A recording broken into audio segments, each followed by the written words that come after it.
Alhamdulillah alladzi ahlal ikhwan wal akhwat wa nadaba ilaih wa harrama shifaah wa ada alaih. Asyhadu an la ilaha illallah wa asyhadu anna Muhammadan abduhu wa rasuluh la nabiyya ba'dah. Faqad qala Allah ta'ala a'udzu billahi as-sami'il 'alim minasy syaithanir rajim.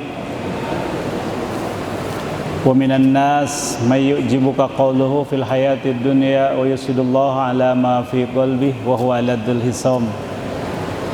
Wa qala aidan wa antasumu khairul lakum in kuntum ta'lamun. Al-ayah. Sadaqallahul adzim wa sadaqar rasul sallallahu alaihi wasallam. Para alim ulama, tokoh masyarakat, ketua yayasan, Bapak RT, Bapak RW beserta jajarannya, majelis taklim, Bapak Ibu kaum muslimin wal muslimat. Pada kesempatan yang baik ini, mari kita sedikit karena waktunya hanya 15 menit. Kita manfaatkan waktu ini dan pulang dari sini kita sama-sama mendapatkan oleh-oleh, yaitu ilmu yang harus kita catat di dalam hati. Karena hanya orang-orang yang pada saat mendengarkan fokus, dia yang akan mendapatkan kenikmatan yang orang tidak pernah tahu. Mungkin kita sering mendengar bahwa kata Nabi, julusus sa'ah indal ulama ahabbu ilallah min ibadati alfi sanatin. Satu, supaya terbiasa kita. Julusus sa'ah, duduk sebentar, indal ulama, dengan orang-orang yang mempunyai pengetahuan, ustadz, kiai, habaib, penceramah, ustazah, yang punya nilai lebih dari yang lain. Kata Nabi, ahabbu ilallah, lebih dicintai oleh Allah, min ibadati alfi sanatin, dibandingkan dengan sholat 1000 rakaat. Jadi dimanapun kita berada, ketika ada yang menyampaikan sesuatu yang bermanfaat, duduk sebentar, nilainya lebih besar daripada sholat 1000 rakaat sholat sunat. Siapa yang mampu sholat sunat 1000 rakaat? Jauh. Kita nggak ada yang mampu 1000 rakaat dalam satu malam, nggak ada yang mampu. Tapi mendengarkan tausiah, mendengarkan hal-hal yang baru ataupun yang sudah sering kita dengar, minimal mengingatkan kembali. Dalam prolog yang kami sampaikan tadi, di dalam surat 2 ayat 183, di ujung ayat Allah berfirman, wa antasumu khairul lakum, dan berpuasalah kalian, khairul lakum itu lebih baik untuk kamu, untuk kalian, untuk kita yang berpuasa, in kuntum ta'lamun, bila kita tahu. Sementara kita tahu enggak? Allah memberikan rahasia kepada kita bagi orang-orang yang mampu mendengarkan, yang mampu membaca, yang mampu membuka ayat-ayat Allah, supaya kita benar-benar apa yang Allah sampaikan itu tidak menyesal di akhir kemudian. Ada apa di dalam puasa ini? Ada apa sebenarnya di dalam Ramadan ini? Yang pertama, kalau ini adalah Ramadan yang terakhir untuk kita, siapa saja yang mendengarkan, siapa saja yang merasakan. Tahun kemarin di masjid saya di Rawalumbu, bersamaan bareng-bareng sholat taraweh, sholat isya. Tahun ini tidak ikut dia, adanya di alam kubur. Bapak Ibu, ke alam kubur itu kita berarti pulang menghadap Sang Qadir Rabbul Jalil, Allah Azza wa Jalla. Namanya pulang, pasti kegembiraannya itu luar biasa. Contohlah, kita pernah sekolah di SD, di MI, di SMP, di SMA. Ketika ada guru yang galak, guru yang tidak senang kita dengannya, tapi ketika lonceng berbunyi, teng teng teng teng teng, wah dia langsung, wah asik, pulang. Padahal mau pulang ngapain? Makan juga udah kenyang di sekolah. Tapi kegembiraan mau pulang itu wah sungguh luar biasa. 2 tahun kita tidak pulang kampung karena COVID. Hari ini diperbolehkan pulang. Mungkin yang punya mobil, yang punya kendaraan sendiri biasanya naik bis, sekarang punya sendiri kendaraannya. Begitu gembiranya kita mau pulang. Pertanyaan saya, adakah kalau kita pulang yang sebenarnya menghadap Allah, gembira enggak? Misalkan orang itu sakit, asik, saya sakit di rumah sakit, di infus. Sebentar lagi saya pulang menghadap Allah, ada nggak yang gembira? Nggak ada.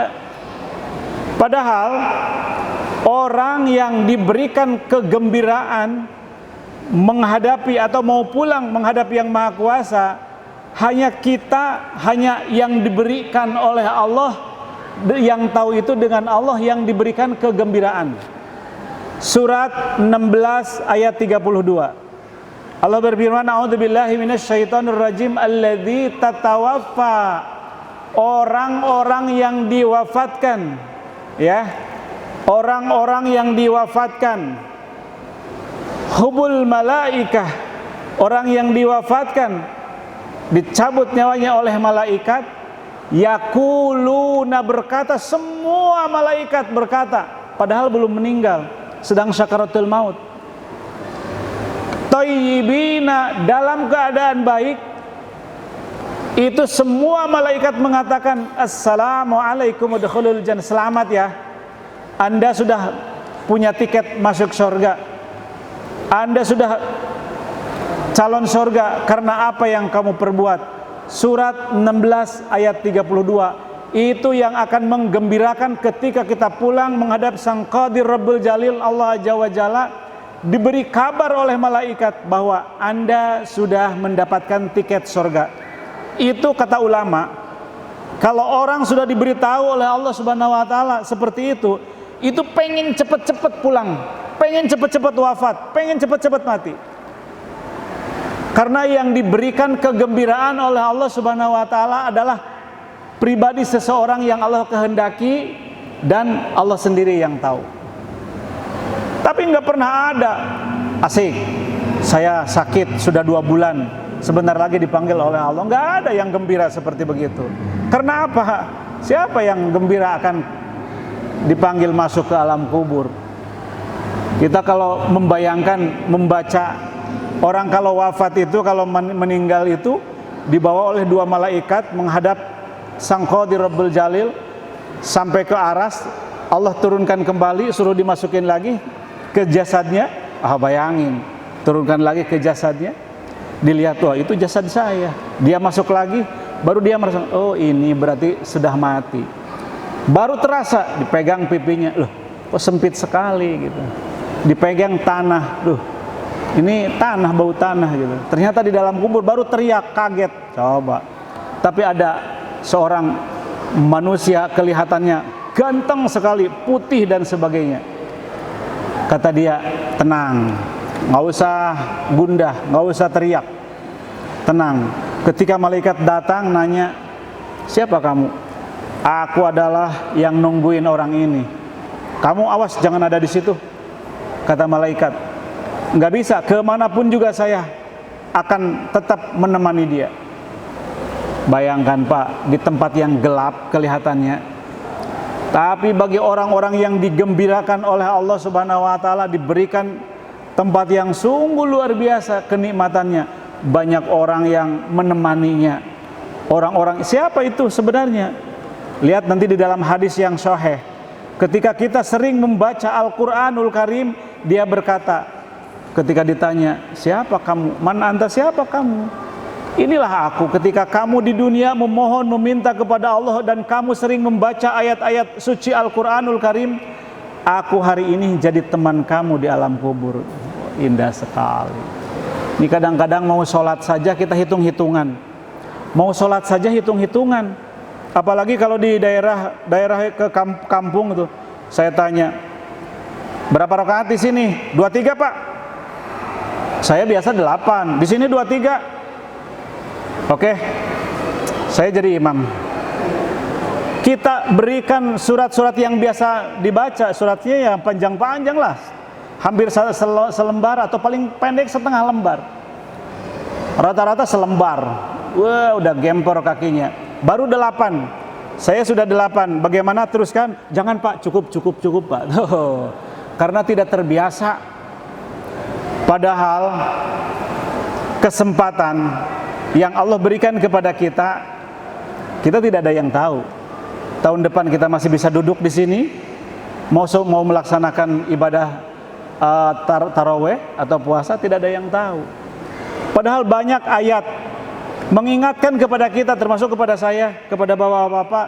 Surat 32 ayat 12, surat 63 Al-Munafikun ayat ke-10. Laula akhartani ila ajalin qarib. Dia memohon meminta kepada Allah agar dipanjangkan umurnya. Kata Allah, mau ngapain? Fasaddaqu wa akum minas sholihin. Saya ingin selalu beribadah, bersedekah, infak, ngaji dan sebagainya. Padahal sudah tidak ada waktunya. Atau di surat 32, walau tara idil mujrimuna nakisu ru'usihim inda rabbihim rabbana absarna wa sami'na farzina na'mal sholihan inna muqinun al-ayah. Itu juga ayat-ayat yang ketika sudah wafat, sudah meninggal dunia, ingin kembali lagi, minta kembali lagi ke alam dunia, ingin melaksanakan ibadah, menghadap kepada Allah, banyak sekali beribadah kepada Allah, tapi sudah tidak ada lagi waktunya. Lihat surat 20 surat Toha ayat 123, 24, 25, 3 ayat berturut-turut. Itu mengingatkan, yang membiasakan kita ayat-ayat Allah kita biarkan begitu saja. Dalam kesempatan yang baik ini, maka kita dalam melaksanakan sholat, namanya juga taraweh, artinya itu santai, nggak usah terburu-buru. Bahkan Allah melarang membaca Al-Quran cepat-cepat. Di dalam surat yang ke-75, surat Al-Qiyamah ayat 16, la tuharrik bihi lisanaka lita'zala bih. Allah melarang kepada kita membaca Al-Quran cepat-cepat. Terus harus bagaimana? Kita ini sebenarnya jadi imam itu paling tenang. Pokoknya kalau imam mendapatkan 100 nilai, makmum juga 100. Makmum semuanya 100 kali 10.000 orang, berarti imam 100 kali 10.000. Itu untungnya untuk jadi imam. Tapi bahaya yang jadi imam itu kalau tidak sempurna. Ketidaksempurnaan ini milik manusia. Maka berhati-hatilah. Syarat jadi imam itu 4. Yang pertama, yang banyak bacaannya, banyak bacaan ayat-ayatnya. Kalau banyak itu kan banyak warna gitu ya. Aqra'uhum linnas. Jadi bacaannya itu tidak itu aja. Ini bacaannya kulhu lagi, kulya lagi. Masih mending dua surat. Ini cuma 1 surat. Kulhu doang, yang lain nggak ada. Giliran jadi imam, waladdallin amin, baca kulhu, ruku sujud naik lagi baca Fatihah. Yang keduanya diam dia, dikasih tahu di belakang, tuh dehem, maksudnya lupa kali. Pas ngelirik ke belakang, boleh nggak kulhu lagi katanya. Sholat begitu. Nah itu yang pertama adalah bagaimana kita harus membaca ayat suci Al-Quran itu yang banyak hafalannya. Yang kedua, syarat jadi imam itu orang baik, Pak. Orang tahu warganya, oh ini orang baik nih, orang baik dan sudah lama di tempat ini, begitu. Yang ketiga adalah orang yang mengerti, dan yang keempat adalah tua. Jadi tua itu adalah yang keempat, terakhir. Maka feodal itu jangan dipakai. Mentang-mentang udah tua, awas kamu anak kemarin, saya yang udah lama nih, aku jadi imam. Jangan. Jadi imam itu yang pertama adalah, lihat di Arab itu usia 7 tahun. Imam Syafi'i itu 7 tahun itu sudah hafal Quran, jadi imam. Banyak sekarang anak-anak 7 tahun, 8 tahun sudah jadi imam. Di belakang bapak-bapak, indah sekali. Apalagi suaranya enak gitu ya, enak sekali. Yang penting jangan cepet-cepet. Untuk apa kita ini tidak cepat-cepat? Yang pertama, nikmati sholat tarawih itu benar-benar dengan khusyuk, sampai lenturan lekuk tangan ini, kaki semuanya, yang 360 macam sendi itu bila perlu sampai terasa badan kita ini. Santai aja. Kalau saja ingin cepat-cepat, mending di rumah aja sendirilah tarawehnya. Di sini itu adalah untuk menikmati ibadah yang Allah kesempatan untuk kita yang benar-benar ingin mendapatkan ridha Allah. Tapi kalau ingin cepat, mending di rumah sendirian atau dengan keluarga. Karena tarawih itu tidak bisa dilaksanakan di hari yang lain, kecuali tahajud, qiyamul lail. Tapi kalau tarawih cuma bulan Ramadan, ya. Karena waktu cuma 15 menit, saya tidak terlalu panjang. Pesan saya, ingat ketika Nabi mengatakan celaka, celaka, celaka. Biasanya Nabi itu jarang mengeluarkan kata-kata yang membuat kita takut. Tapi ketika ditanya, ya Rasul, kenapa? Celaka kenapa? Kalau 1 bulan Ramadan, kita ini belum diampuni, tidak diampuni oleh Allah Subhanahu wa Ta'ala, kata Nabi, celaka, celaka, celaka. Bayangkan orang Tapi begini Pak, ada pertanyaan. Pak Ustadz, udah seminggu nih, dari ahad ke ahad 8 hari nih puasa, tapi sudah banyak penampakan di warteg gitu, yang kelihatan yang ayun-ayunan cuman kakinya doang, katanya kepalanya nggak kelihatan. Saya nanya, boleh marah nggak bapak-bapak? Boleh marah nggak? Jangan marah. Yang dipanggil di bulan Ramadan ini bukan manusia, tapi orang yang beriman satu. Kalau kita marah sama dia, bagaimana dia itu dari kemarin belum punya rezeki, belum punya makanan, sampai orang pada sahur, dia tidak sahur karena nggak ada makanan. Dia dapat rezeki jam 8 atau setengah 9 malam, 9 siang. Lapar perutnya karena belum makan. Dia makan ke warteg. Bapak-bapak mau marah misalkan sama orang yang seperti begitu? Tidak perlu. Kita kan tidak tahu. Bapak sekali-kali main sama saya ke Bantar Gebang. Tahun 2019 di Bekasi ini, mohon maaf, yang disebut dengan miskin itu cuma 152.000 dari total masyarakat Kota Bekasi 2.700.000 saat itu. Sekarang dengan Covid 2 tahun, 1.080.000 orang yang mengaku miskin. Bayangkan dari 152.000 jadi 1.080.000 yang mengaku miskin. Bayangkan, mau bilang apa? Datanya sudah jelas sekali. Masuk DTKS. Pas bansos turun, yang nerima itu yang punya mobil, punya rumah. Ditanya, loh saya kan gak punya kerja, Pak, saya udah diputus pekerjaannya, saya cuma punya rumah dengan punya mobil. Mau ngomong apa Pak? Waduh, Masya Allah, hal-hal seperti ini harus dipertanyakan. Maka dalam kehidupan ini, kita kan tidak pernah tahu, tapi kita kadang-kadang sudah menjustis. Maka di kesempatan yang baik ini, mari kita bersama-sama manfaatkan dengan waktu. Kata Nabi, al-waqti asmin minad dhahabi wal fiddah. Waktu yang singkat ini, yang pendek ini, dalam melaksanakan ibadah kepada Allah Subhanahu wa Ta'ala, manfaatkan dengan sebaik-baiknya. Bila perlu jangan pernah berhenti istighfar setiap waktu. 1 menit bisa 100 istighfar. Bagaimana kalau berjam-jam astagfirullah, astagfirullah, astagfirullah, astagfirullah. Bahkan satu menit lagi.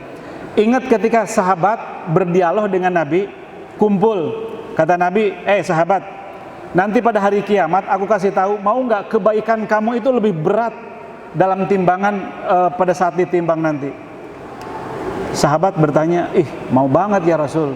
Kata Nabi, kalimatani, ada 2 kalimat yang khafifatani ala lisan. Lisan ini mudah sekali, lentur kata-kata atau lisan ini untuk menyampaikan, bisa, mampu di mana saja kita berada, mampu.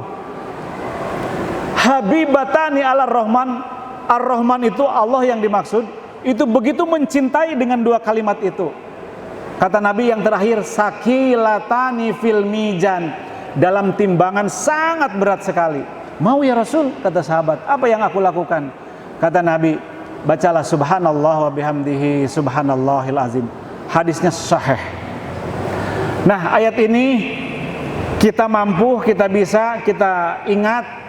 Jangan lengah dari ayat-ayat itu. Subhanallah bihamdihi subhanallah. Enteng sekali. Capek, ya sudah berhenti dulu. Kalau sudah mampu lagi bisanya, subhanallah bihamdi subhanallahil azim. Enteng sekali. Salat belum tentu. Kita salat banyak godaannya. Untuk khusyuk susah sekali.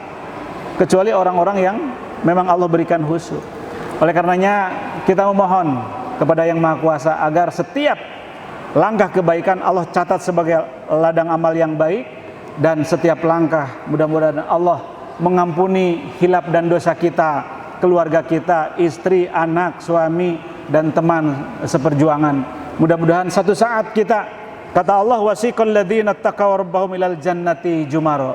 Satu saat kita wafat, meninggal dunia, kita akan masuk ke dalam surga bersama-sama. Amin ya rabbal alamin. Billahi fi sabilil haq. Assalamualaikum warahmatullahi wabarakatuh.